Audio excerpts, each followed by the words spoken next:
Alright, Jared Randall here, just popping on with a little message. It's been coming through the last several days.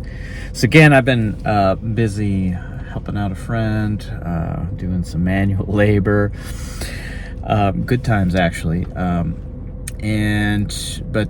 lots going on in this neck of the woods in terms of spirit and things coming through, and a main thing that's coming through right now is that I've been talking for a while about the divine masculine and the divine feminine both healing. And every time I talk about this, I talk about how does not mean male biologically, female biologically. It does not mean, man the gender, woman the gender, or any other ideas of gender identities, right? That's not what we're talking about. We're talking about the divine masculine and the divine feminine energies, right? And at least here on Earth, okay, this is not universally true. There is a polarity at the bottom of everything, but that polarity is way older than our ideas of masculinity and femininity. Okay, way older. I'm not even talking, it's not even close. All right? This whole thing is so ancient and cyclical and recurring and so on, that yeah. But that's okay. Where we are right now, in what we are in right now, this reality that we're moving around in and living and breathing in, the divine masculine and the divine feminine have been healing. This is really important for the idea of the new earth, quote unquote.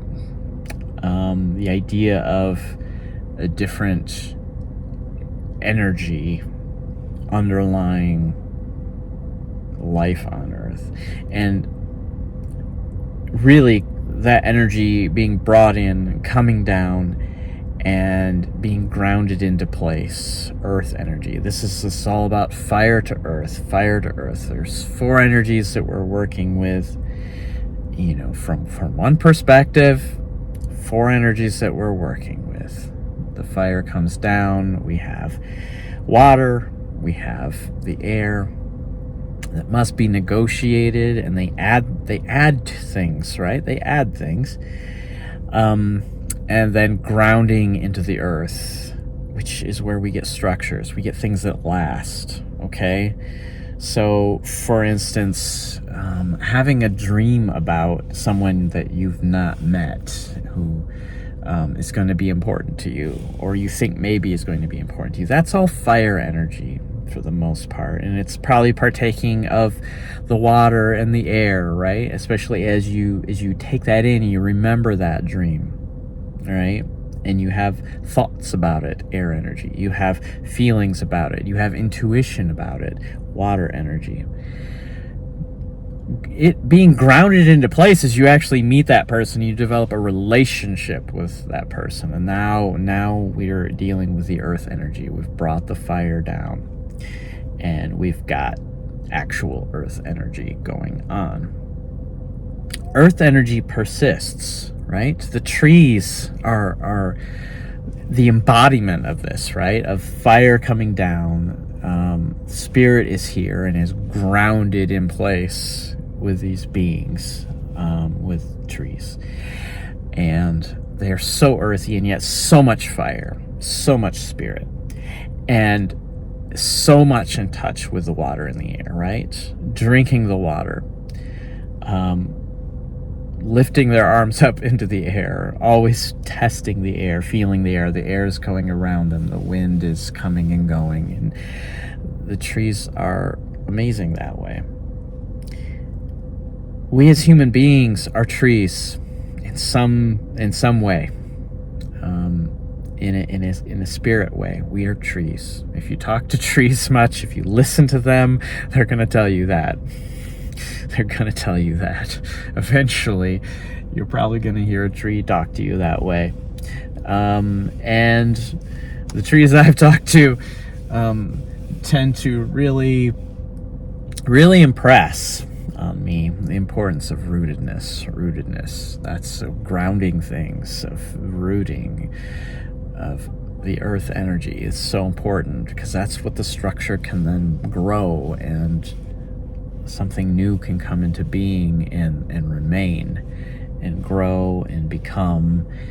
And this is how human becoming works. Okay, so how does this all connect to, I didn't know I was going to talk about any of that. How does this connect to the divine masculine and divine feminine and their healing? Well, there's a message coming through right now that is very much about the divine masculine is ready. The divine masculine is where it exists, and it's not the healed divine masculine is not everywhere. It's pretty rare to find, but it's out there. Its potential is ready. The reason we have toxic masculinity is because we have an unhealed divine feminine energy. When you meet a toxic man, a toxic male, they're in their feminine energy in a toxic way. That's what's going on. That's the part that isn't healing. That is the part that we've got to get through. And here's what I mean by that, okay? When we think in terms of this polarity, the feminine is, the divine feminine is very, very intuitive, right? Very able to jump ahead, very able to guess, very able to intuit, right? To see ahead, to dream ahead, all these types of things, right? But so much of that energy is tied up in a defensiveness, right? In a defensiveness of self. I've talked about this before. When that energy is all tied up in a defensiveness of self, and there's a reason for this, because it's been so attacked. It's true, right? It's been so attacked.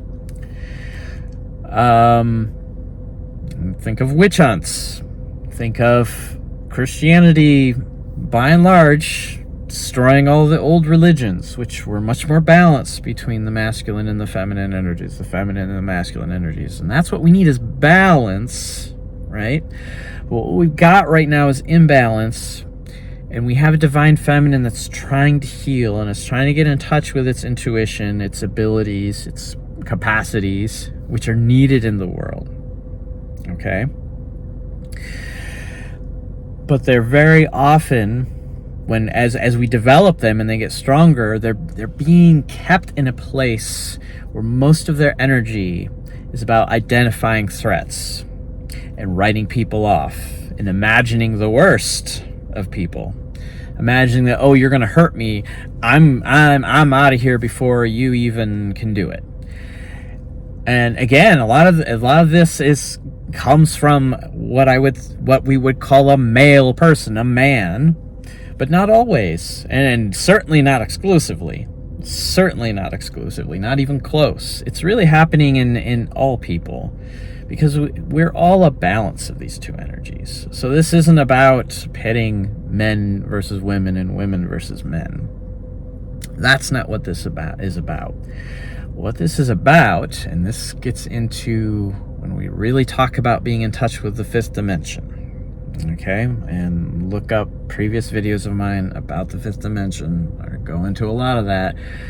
The fifth dimension, when we interact with that, that's us projecting into the future.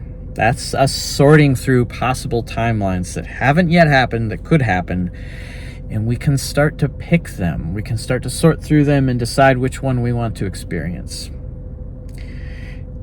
When we're in this sort of unhealed feminine, where we're sensing those possibilities. And if we're in that to defensiveness, right, and then we dip into our masculine, that's when we dip into, when we actually act on that, that's when we dip into our masculine. We're like, cutting you off, right? Now, again, there are times where this is necessary, and a big reason why we're healing is because we have done that. We have identified things and people and places and ideas that we're like, no, I'm done with that. But there's a point where we go too far. We're so in that energy, right? We're so in that energy that it becomes its own kind of runaway process. And that's the message that's coming through, is we're in a bit of a runaway process on that. Some of us, a lot of us. And so there's a point of balance here. And a big part of this is getting to a space where we can see those possibilities of, yes, this person could be negative, this person could be toxic, this person could be a danger to me, and right, not necessarily like a sense of, deadliness or bodily harm even, or whatever, but some part of our person feels endangered by them. We need to understand there's different timelines, and the more intuitive we get, the more we're tapping into lots of different timelines and lots of different possibilities, and we can imagine a lot of them. The healthier we are, the more in tune with the fifth dimension that we are, we're going to be seeing lots of those possibilities, and we're going to be sifting through them and searching, right, for the good ones. And narrowing in and kind of going a little bit left here, a little bit right here, and we're sort of swimming the stream, if you will. And we're aiming for that most positive possible timeline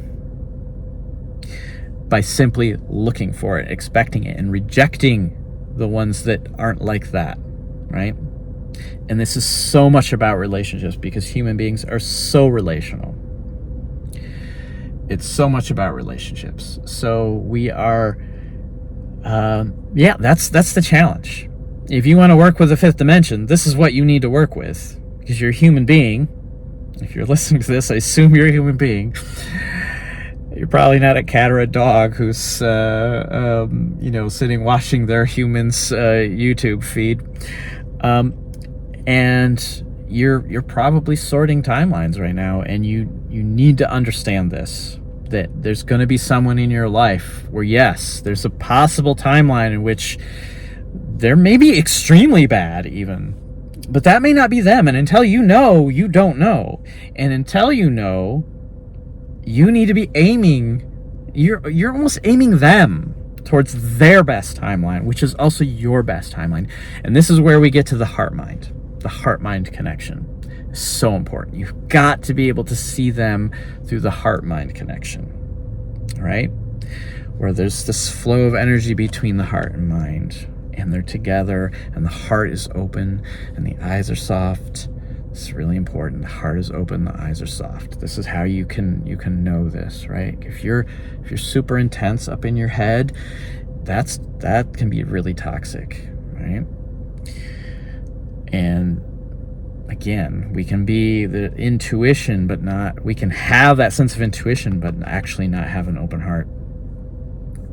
And this is really important. That open heart is so key. And this isn't something you can't just open your heart, okay? If you're closed down here right now, you've got a lot of energy work to do, and it's going to take time. And that's the healing. That's so much of the healing. This is the part right here that tends to need to be worked on. We can imagine a lot of things. We're really good at that. If you're watching this, you're probably intuitive, and that third eye can kind of pop open a bit, and we can see a lot. If that heart ain't open, trouble happens, and we can end up actually aiming for the negative timelines we don't want, just by walking around in the world, seeing people, seeing the negative possibilities, but not allowing ourselves to see the positive possibilities, which tend to come through the heart. The eyes of the heart. Learn to see with the eyes of the heart. I have an exercise actually for doing this. One way to do this is actually just take your phone, your device that has a camera, and walk around and take pictures or take video, but do not look with your eyes at what the camera's seeing. Instead, just hold the camera up, around your heart area, just kind of facing out, and then look around. See what you look at, and be focused on this heart area, and think about what your heart is drawing you to. You'll get more in touch with looking with the eyes of the heart that way. And then you go back and look and see what you got, and it might surprise you. All right. There's much more to come. I don't know when I'll be on again, but there's much more to come. There's always more. We are. If you have that heart-mind connection and it's healing, and you're starting to look with the eyes of the heart, okay, and again, you can look out of the world and see all kinds of negativity, all kinds of things. Wars are happening and people are getting hurt. I know this. I'm not denying any of those things. Politics is a mess. All this stuff doesn't matter, because to aim for that world you want to see, you got to be looking with the eyes of the heart and aiming for those timelines. And they're real close. They're so super close right now. They're coming in, actually. They're coming in all over the place. And the thing is, you're not, if you're just focused on those global events, you're not going to see it. Okay? If that's all you're focused in. It starts to happen in your own life, your own personal life, the people you're with. Okay? The people you're interacting with. That's where it starts to happen. And in my experience, a lot of interactions online where we've learned to be really closed off with each other. And some of the ways where this is coming up is online interactions too, right? And again, there's plenty of awful stuff going on there, and toxic people, and people trying to scam you. And I understand that. I'm not saying lower your defenses, but there's going to be relationships there that you can miss, and you can misunderstand, and you can expect that they're going to go bad. And you've missed something. You missed something because you weren't looking at the eyes of the heart. And even when it does go bad, keep that heart open. Keep that heart open. Keep those eyes soft. Expect it to go good, even if it takes time. Expect it to go well. Yeah, that's pretty much it. All right. Much love and peace. All the light you can stand, I'm sending it your way right now.